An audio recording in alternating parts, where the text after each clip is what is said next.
என்னோட தம்பிக்கு பிறந்த நாள் அதுக்குமா சாக்லேட் மாலைலாம் போட்டிருக்காங்க. இந்த சாக்லேட் மாலைய பார்த்துட்டு நான் கொஞ்சம் தூரத்துலேருந்து ஃபர்ஸ்ட்டு பார்க்குறப்ப ஏதோ ரிசப்ஷன் மாலை மாரி தான் இருந்துச்சு. என்னடா இந்த பையன் ரிசப்ஷன் போன பையன் மாலை தூக்கிட்டு வந்துட்டானோ அப்படிங்கிற மாரி நான் திட்டலான்னு பக்கத்தில் வந்து பார்த்தா, அது உண்மையாலுமே சாக்லேட் மாலை. அதுக்கப்புறம் பார்த்திங்கன்னா எவ்வளோ சாக்லேட்னு பார்த்துட்டு எனக்கே ஒரு மாதிரி ஹாப்பியாக இருந்துச்சு. ஹைனேஷ் குட்டி அதுக்கு மேலே சந்தோஷப்பட்டான். தயவு செஞ்சு இருக்கிற சாக்லேட்டை எனக்கே கொடுத்துருங்கிற மாதிரி பின்னாடியே சுற்றிக்கிட்டு இருந்தான். அதுக்கப்புறம் பார்த்திங்கன்னா அவனை தூங்க வச்சுட்டு எல்லா சாக்லேட்டையும் பிரித்து பக்கத்தில் எல்லாத்துக்கும் கொடுத்துர்லாம் எப்படியாவது அப்படின்னு நானும் பிளான் பண்ணிட்டேன். இந்த மாலையோட உரிமையாளரே இவருங்க தாங்க. இவருக்காக தான் சமர்ப்பிக்கப்பட்டது. நம்ம பார்த்திங்கன்னா இந்த மாலையை பார்த்திங்கன்னா எல்லாத்துக்கும் டிஸ்ட்ரிபியூட் பண்ணலான்ட்டு நிறைய பிரித்து பக்கத்து வீட்டில் எல்லா குழந்தைங்களுக்கும் தந்தாச்சு. காலையில் எந்திரிச்சோன்னே என் பையன் இதே இடத்துல வந்து இந்த மாலை இருக்கான்னு பார்த்தான். அந்த டைமில் அவன் மைண்ட் வாய்ஸ் எப்படி தெரியுமா இருந்திருக்கும்? அதை எடுத்துட்டு பண மரத்தை ஓட்டிட்டு போயிருக்காங்க சார். இந்த ஏரியாவிலே வத்தாத கிணறு என் கிணறு தான் சார். இந்த கிணறு வச்சு நான் என்னென்ன விலையை வச்சு தெரியுமா?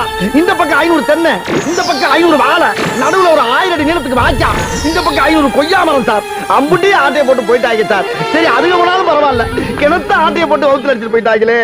இப்படி தான் ஹைனேஷ் குட்டியோட மைண்ட் வாய்ஸ் இருந்திருக்கும். ஏன் சாக்லேட்டை காணோம் அப்படிங்கிற மாதிரியே நம்ம தான் நைட்டோட நைட்டாக ஒரு வில்லத்தனத்தை பண்ணிட்டோம்ல.